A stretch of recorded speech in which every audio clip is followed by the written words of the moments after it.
everybody. Welcome to the new normal. I'm your host, Lisa Davis, aka Litecoin Lisa. And today we have another Wellness Wednesday, and Dr. Reg McDaniel will be joining us. And you guys hear the word all the time: probiotics, gut health, probiotics, probiotics, probiotics.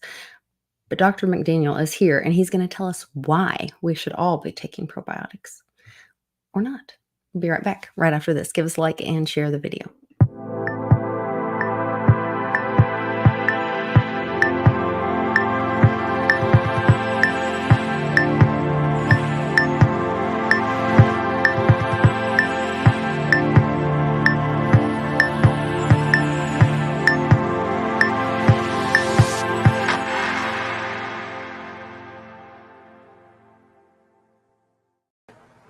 Welcome back, Dr. McDaniel. Good to have you. Thank you. Sorry for all the chaos. I'm in the middle of moving or getting ready to prep and sell my house. So there's chaos abounds at my place, but I know you're flexible for me. So I appreciate you joining us for this discussion. This is one of the topics I really do want to pick your brain on. I know that you send a box of free probiotic with everybody's auto ship of monthly New Eden. So I'm sure that you really believe in this, that it's so necessary for our health. And I can't wait to hear how it complements the New Eden product. But it seems like we see advertisements for probiotic everywhere. And so I don't want to jump too far ahead, but is there a difference in the quality of one probiotic over another? Or is a probiotic a probiotic a probiotic? Well, there are different bacterial organisms that people put together, and that varies. The main thing is that it's not generally known, and actually in health classes that we bring lectures to, and in basic biology classes in college, we have people just touch bacteriology plates with their fingertips because they don't know that they've got bacteria on them, and that actually we have bacteria living on our body, in our hair shafts, in our sweat glands, in your eyelashes, I've heard. Yeah. Particularly around your teeth and your gums.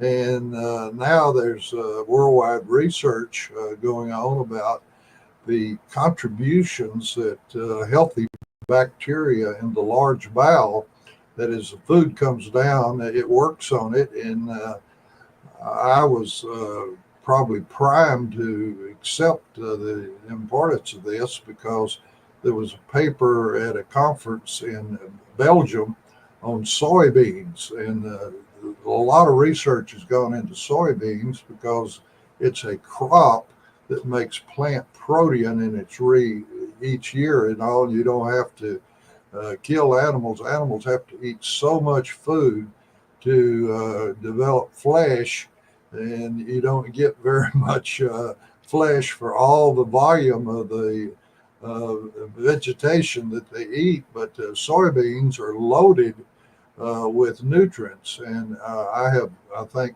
for you, done a series on that the beans and legumes and nuts have all the nutrients in there in the cotyledons for supporting the little sleeping embryo, and there is food supply provided for that embryo with warmth and moisture that gives it the ability to make the first taproot to go into the soil and the first leaf.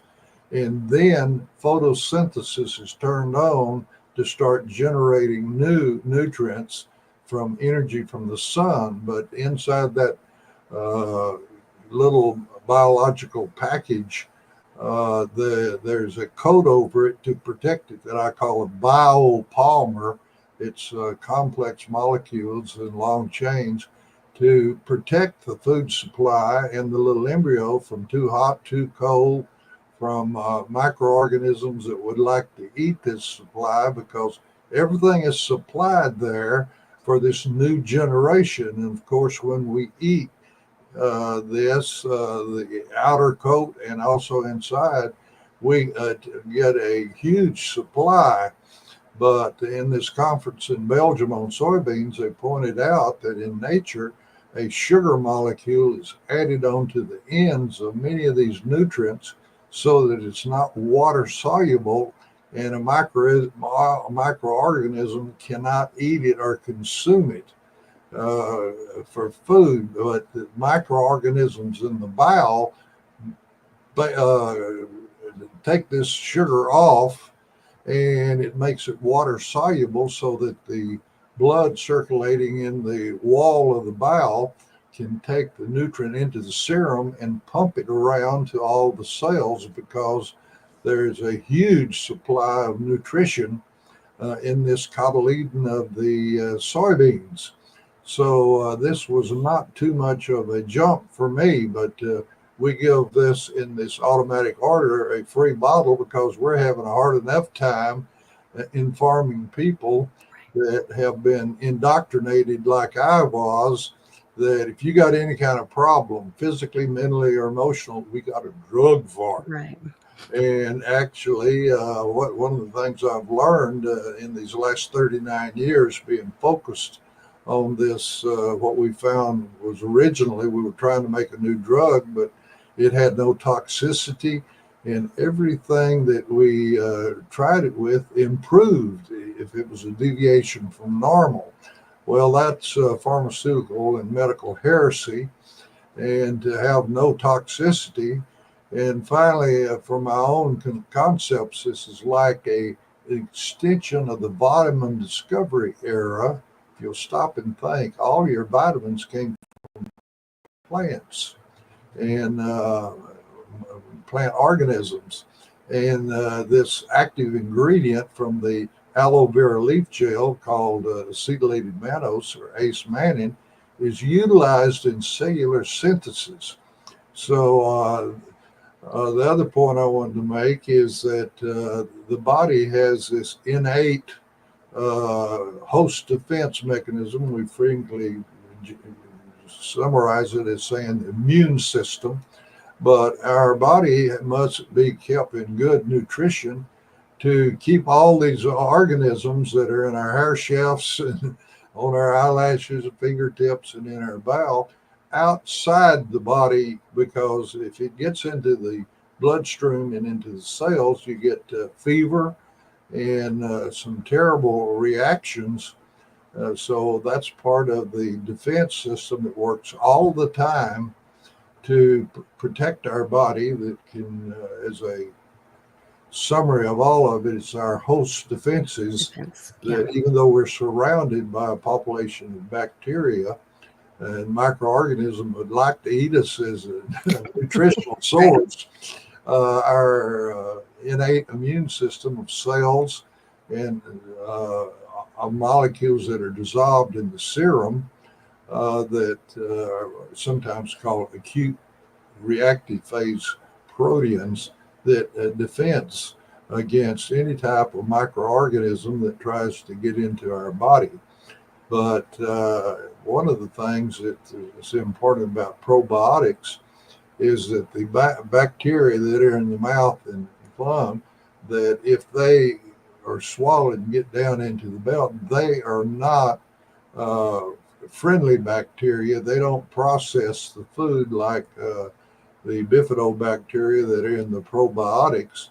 And I think I did a session for you about the importance of brushing your teeth multiple times a day. Yeah, we did a whole series. You had a bunch of studies about it. So if you guys are hearing us talk about any of these other discussions, if you go to my channel on YouTube and click on the wellness playlist, and you can go through the library of all of Dr. Reg and I's previous talks and discussions, and they'll have it's a amazing list. So can check. Well, those bacteria in the mouth that are reduced in amount by multiple brushing of your teeth each day keeps them from taking over the population in your large bowel, where when you add to your intake like a probiotic, you're increasing the amount of healthy health supporting bacteria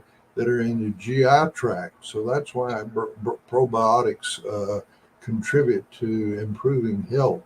And we'll talk in detail on it if you'll give me the first slide. Okay. We can get started with why probiotics. And let me roll over here. Here we go.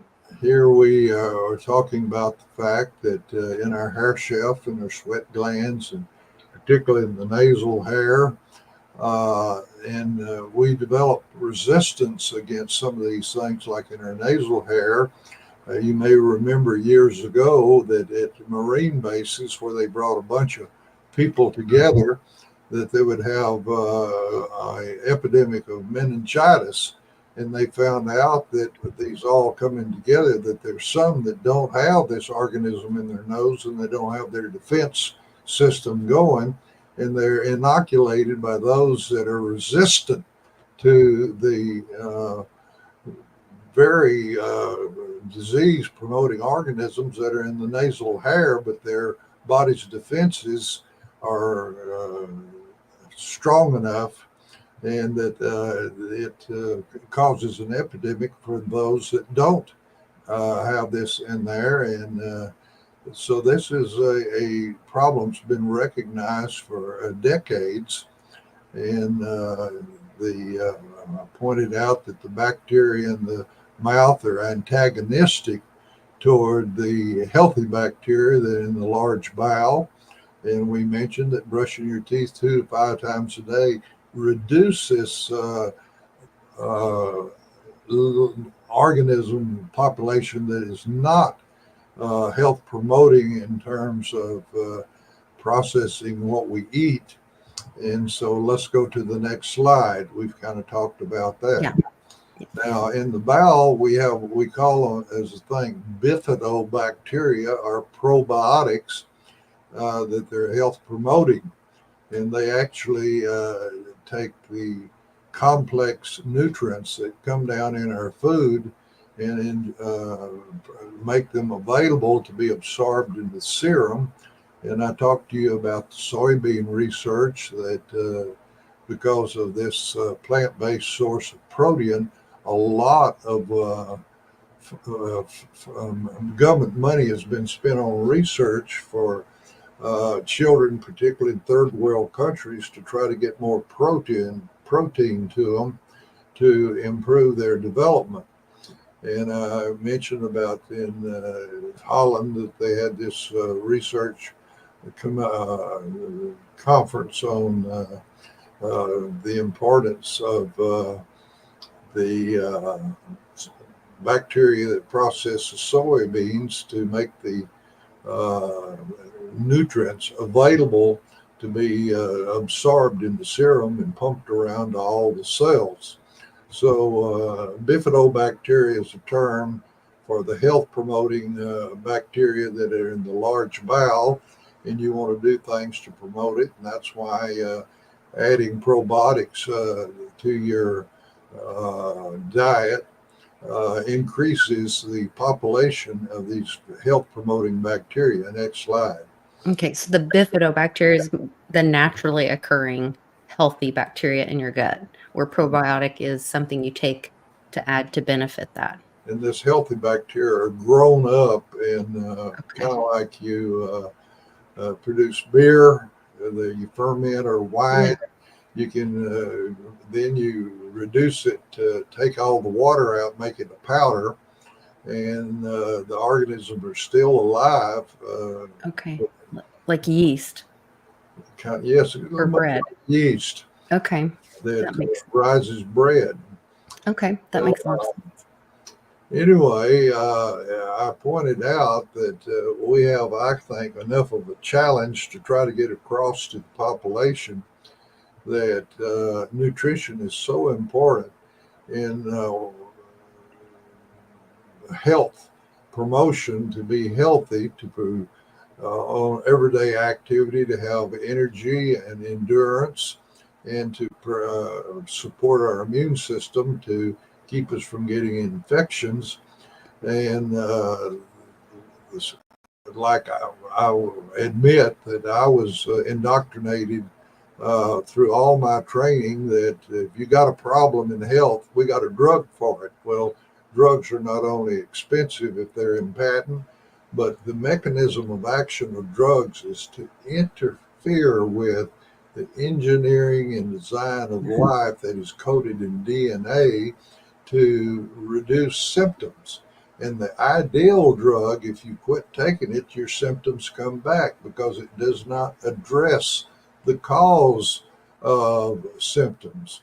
Well, we give away the bifidobacteria if you sign up for a automatic order on your credit card that because of the computer handling and so much of the information, you get a 20% discount on the dietary supplement New Eden, but we give you a free bottle that the product name is Milagro, Milagro.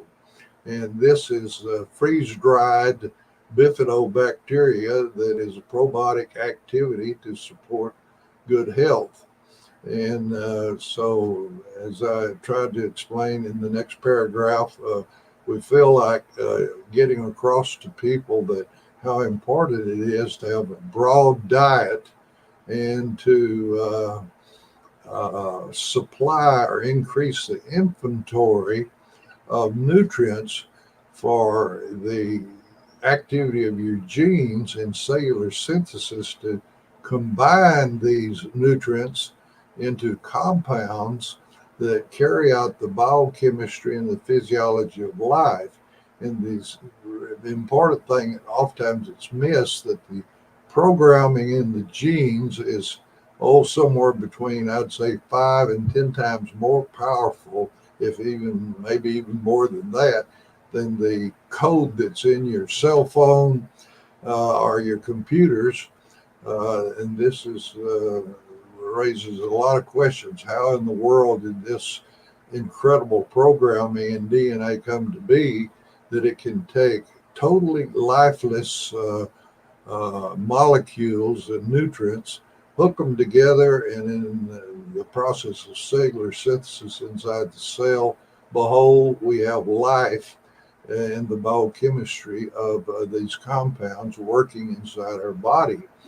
And to maximize this, these bacteria in the bowel help increase the inventory of nutrients that can be used in cellular synthesis to make these compounds that contribute to good health on a daily basis, to prevent disease, and to restore health if you've lost health, because the program in the genes is for normal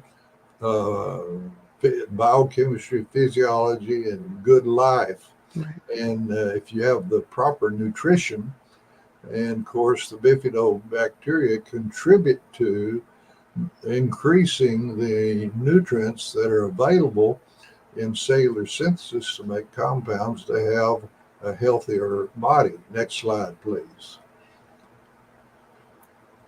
Well, I wanted to point out that 10% of citizens have kidney stones, and passage of kidney stones can be very painful. In fact, I've had a number of mothers say it's more painful than having childbirth. Wow. And sometimes you can't spontaneously pass these stones.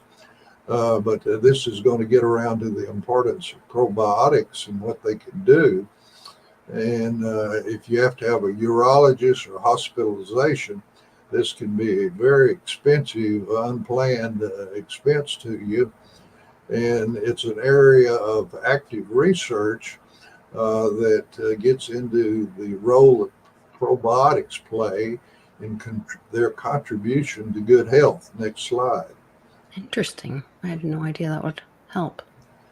Now, in the journal Microbiome, and I can point out that the university was in Thailand, and in your third world countries, they don't have a lot of the expensive instruments and devices and all, but if you have a bacteriology laboratory, this is not very expensive to be able to grow different types of bacteria. And they have found out that Lactobacillus acidophilus, that's one of the probiotics, Okay. prevents calcium from forming crystals. And that's a bifidobacteria that's very common in different preparations. But another very common organism called Escherichia coli, which is a common bowel bacteria, fosters kidney stone formation or the crystals to be made from calcium. So what you want is the bifidobacteria to outnumber the Escherichia coli, which incidentally is so common as in terms of fecal contamination that in surveys where they're trying to find out if there's been poor sewage processing or a defect in the city sewage system, that they look for E. coli because it's so common as a bowel bacteria. And to emphasize this in pediatrics, little girls are taught after they urinate and they want to blot the urethral area to take the toilet paper and start toward your head and go backwards, but never bring it forward, because E. coli tends to be in the peritoneum. And so you want to always take the toilet paper and go back and then drop it and get another one, because to come back and bring E. coli into the genital urinary tract where E. coli is not wanted. In fact, is you'll get burning of your bladder and urinary tract if a population of E. coli gets started there. That's one of the most common causes of urinary tract infection. So to prevent this, if you have a habit to always go down and back but never come forward. Another thing about this E. coli is that for decades, newborn babies had argol or colloidal silver drops put in their eyes, because when they come through the delivery tract and come out through the bottom, shall we say, of the mother, they are exposed to the E. coli, which is not a good bacteria, and it can cause infections of the eyes. And so now they put, with the advent of antibiotics, they put that in the eyes of a newborn to eliminate the E. coli that passage from the birth canal and contamination of the peritoneum, which are the tissues between the legs from the anal toward the anterior portion of your body, where the urine is eliminated in the male and the female. But because males have penises, this is a kind of extension away from the body, and it's less of a problem of urinary tract infections in males, and particularly baby males versus females. Next slide. Well, I'm glad you're clear on that, because some people aren't sure about that last statement. But now, we mentioned that this Acidophilus bacteria is a bifidobacteria or a probiotic that it reduces the clumping and growth of oxalate crystals of the that make urinary stones. And so it also prevents these crystals from sticking to kidney stones, which becomes a nidus to start the formation of stones up in the kidney that causes such pain as it goes down through the ureters.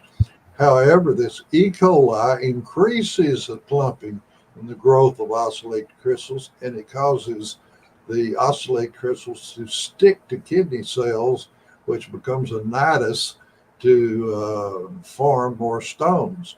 And one of the first things that is very important about reducing stones is, in addition to probiotics, you need to stay well hydrated. That means drinking large amounts of water or fluids, because as you increase the flow of water through the kidneys, this decreases stone formation, which, as I said, as we started out, about 10% of the population.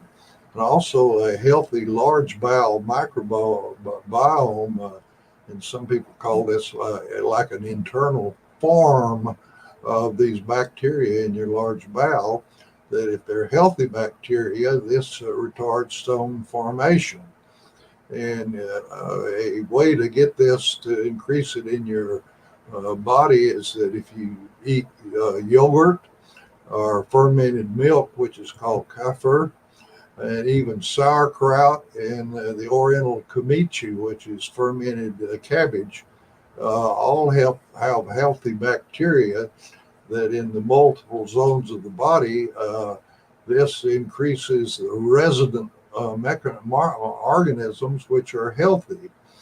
Now, also you need to have in your diet fiber, which promotes more regular bowel movements to move the fecal material in the GI tract out of the body, and not to promote the proliferation of the E. coli and the unhealthy bacteria. So lots of water flowing through the kidneys, and the fiber that increases it decreases the transit time for food in the bowel, whether it be the intestine or the large intestine.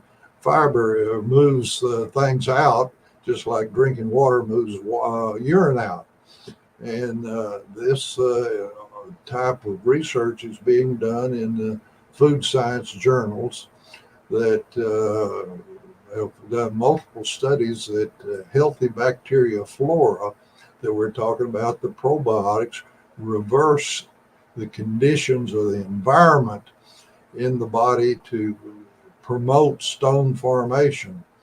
And if you ever have a stone or ever pass one, I think of my wife passed a stone, and she was so painful. She was on the floor, and I couldn't even get her up on the bed. So I took the door off the wall through the pins that in the hinges, laid it beside her, rolled her over on the door, and lifted one end of the door up on the bed, and finally rotated the door around and got her on the bed, because she was in such pain that she could not. Oh my gosh. Help get up. I've heard it's really painful. I haven't been around somebody that had problems. Actually, I was surprised that, and I thank God that I've not ever had to deal with stones. Yeah. But I guess that experience is one of the reasons I am emphasizing how the probiotics decrease the incidence of stone formation in the environment inside the body. And another thing that is happening now that I think is going to contribute greatly to worldwide improved health is that the National Geographic Society issued 5 grants in a row to Dan Buettner to look for populations on Earth where people were healthy and lived independently into their 90s, and some of them over 100 years. And one of the things they found out is not only is there a decrease in stones in this population, but the number one thing is a common denominator of these different blue zones, they call them, where people live longer and in good health, is a plant-based diet. And a plant-based diet also decreases stone formation, because a plant-based diet provides the type of nutritional molecules that the bifidobacteria that are present in your large bowel proliferate and outnumber the E. coli, and fruits are beneficial with their citric acid.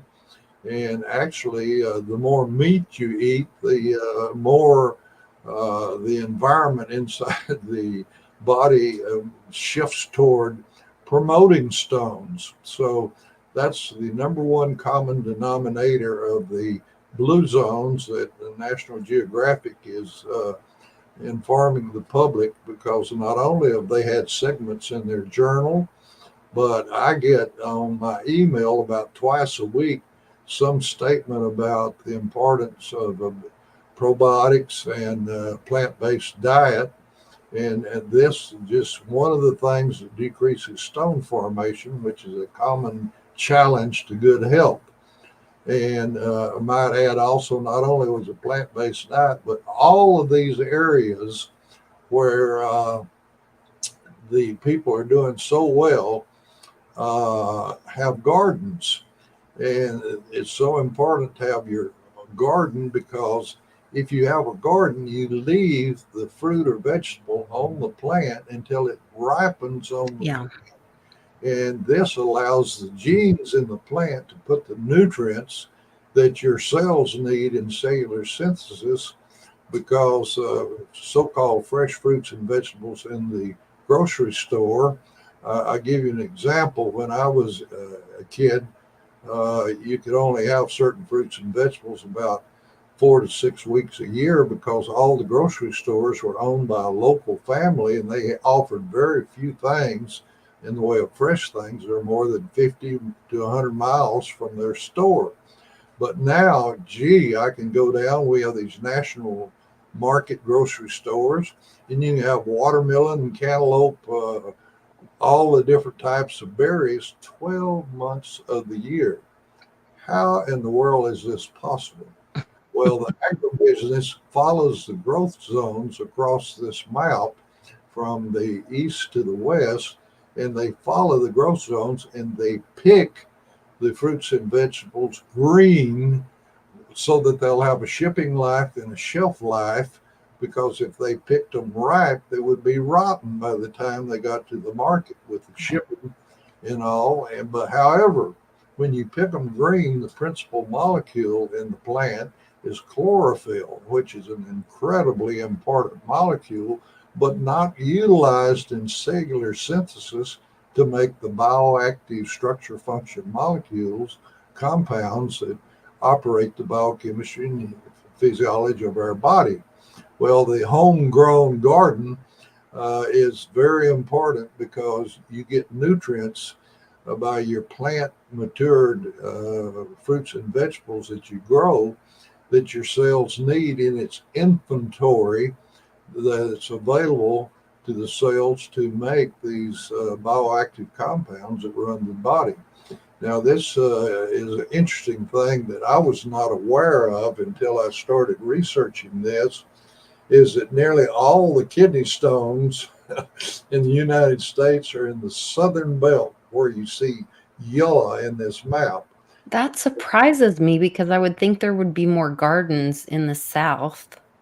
Well, I'm not sure exactly why this is true, but as you go north, you have fewer stones, and Hmm. they call it the kidney stone southern belt of the incidence of hospitalizations and doctors' offices, of where the National Health Registration, like the CDC, uh, identifies where you have these stone farmers. And it may be that it's a certain amount of tendency to what we eat and drink, and that someone that's born in the yellow area probably marries a female from the yellow area, not from somebody up north, miles away, unless they happen to come down and go to college when they're that age.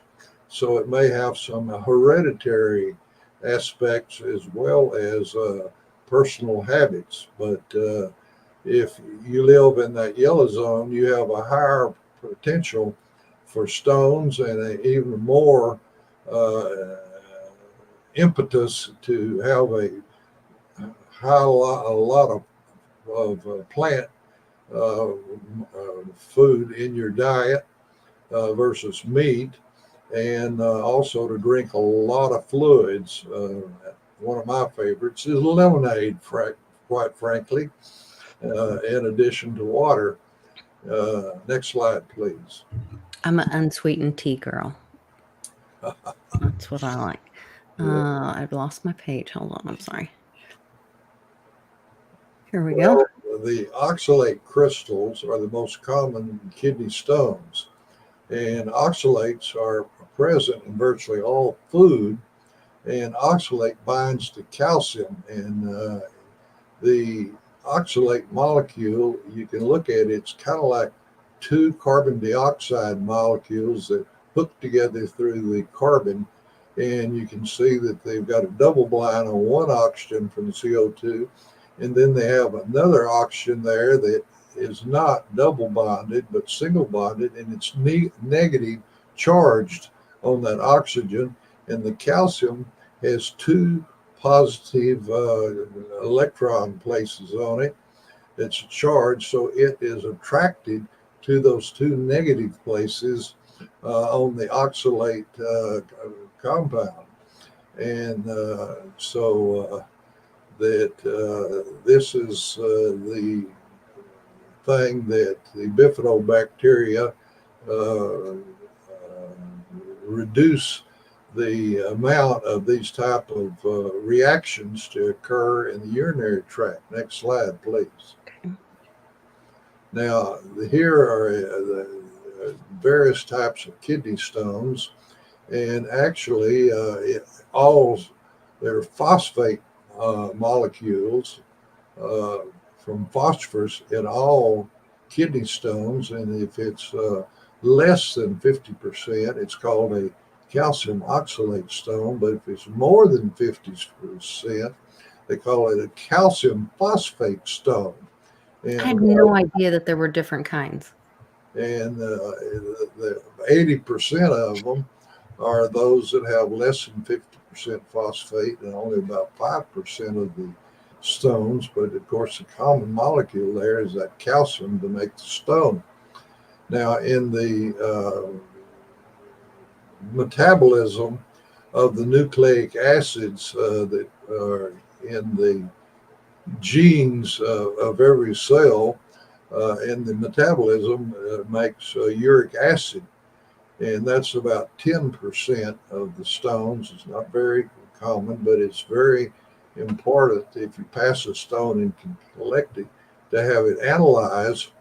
And then there is another type of stone that's a lower percentage, and even cysteine is less than 1%. But you do different things to reduce the incidence of these less common stones, whereas you see, well, we have emphasized that the bifidobacteria can reduce the incidence in the environment inside the urinary tract to provide those kind of stones. And that's the reason I show you this, that they are types of stones, but 80% of it, the bifidobacteria help you reduce this incidence. Next slide, please. Okay.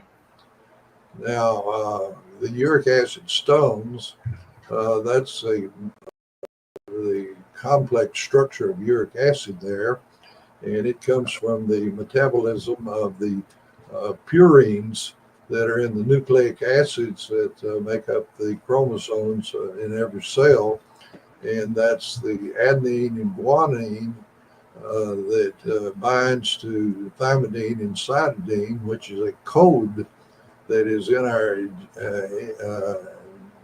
genes that carries information. And this, in other lectures, we've pointed out the importance of nutrients in your diet that provide binding to free radicals that come from production of your mitochondria, which are in every cell, which takes the carbons chain of primarily glucose and transfers that little bit of energy that originally came Yeah. from the sun to ATP, which is the The energy. electrical system of our body to contract our muscles, but are also used in metabolism. When molecules are being joined, it takes a certain amount of energy. But the uric acid stones come from the metabolism of purines, which are the adenosine. That should be an E Guanine. at the end of there instead of an A, and guanine, which is part of the complementary code, is that the adenine uh, binds to thymidine, and thymidine binds to adenine. And that's what happens when RNA is made from DNA, is this complementary bonding of this, but that's the source.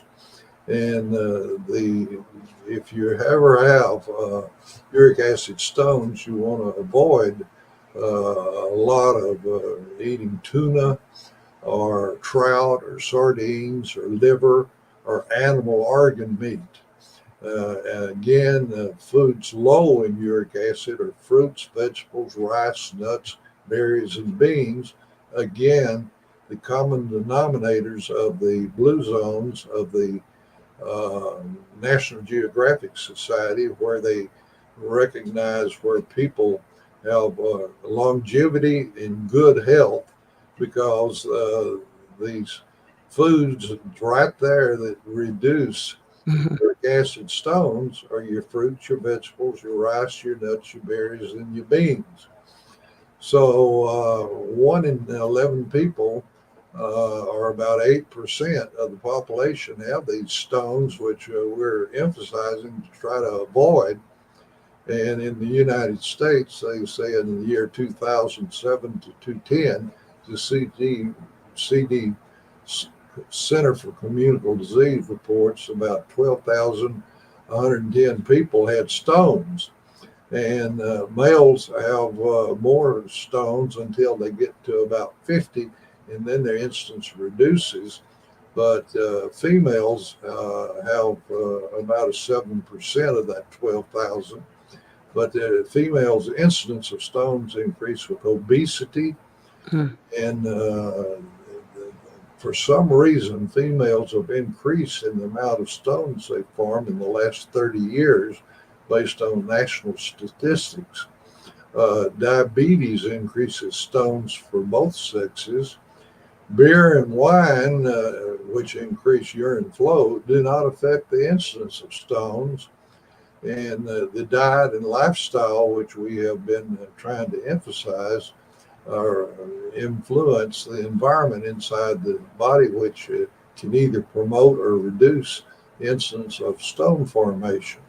And of course, we try to emphasize that the plant based diet, and I'm against anyone just being totally vegetarian or vegan. I think you just much healthier is to reduce the amount of meat that you eat rather than omit it, because the animal tissues concentrate tons of plant material to make nutrients that are present in the meat, but you want to have a lower amount of meat versus the plant in your diet. Also, fast foods, a meat diet, and frying of food increases stone formation. So, baking and broiling is healthier in regard to stone formation, and you'll hear that over and over again. Yeah, I was watching a documentary today that about how vegetable oil was created. It's actually not vegetable oil, it's cottonseed oil, which was originally created to be a lubricator for engines and stuff. And like before, like even as early as 1990, they used to fry um, French fries and stuff in beef tallow, and then they switched over to cottonseed oil, and then people start getting really sick and all this because they're actually like eating engine. lubrication. It's like, it's terrifying to hear what they've done with our food. The fast food industry is just horrifying. Well, unfortunately, frying is very common in the fast food industry, but you want to have probiotics uh, uh, boost the body's ability to handle infections, and it promotes a symbiotic. That means that the organisms in our hair shafts, in our sebaceous glands, in our mouth, and in different areas of the body don't cause harm when you have optimal nutrition. And of course, the plant based diet really promotes that. But a poor diet and poor hygiene, trauma, and disease such as diabetes 2 can change the spread of organisms to uncommon sites and challenge one's health. Uh, this is natural, and multiple host defenses can prevent these infections. And bifidobacteria and a plant-based diet promotes this internal environment. And what you want is to maintain body defenses and good health. So periodic bifidobacteria added into your oral intake fosters a distribution of bacteria that are healthy and especially in the gut. So that's pretty much the story of That is bacteria. And as we say, we give it away free yeah, because we're trying to emphasize that the population needs to know how important broad nutrition is to support good health. Is the preamble to the Dietary Supplement and Health and Education Act of 1994 is a statement of why all this legislation was considered, and they had hearings and they had votes on it. And it starts out in the original paragraph saying medicine and science have determined that optimal nutrition is essential for good health, to prevent disease, and to restore health. Well, that's what the National Geographic efforts to inform the public of the importance of the common denominators of all these blue zones where people live get longevity and good health, and some live over to 100. In fact, in Okinawa, they had a lady live to 116. oh my God, And their diets are quite, in Okinawa, they don't have a lot of fast food I'm restaurants. sure. Yeah, And that's not a particularly healthy choice, and you should limit the amount you eat of fried foods. And so that's the importance of, say, bifidobacteria and the contributions that they make to health.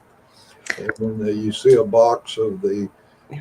Milagro probiotics there that we give away free, if you sign up for the automatic monthly subscription for New Eden, which has built around the incredible molecule that is had a 5,000 year folk medicine history for aloe being used by human beings topically and internally through Egyptian area, the Greek area, the Roman area.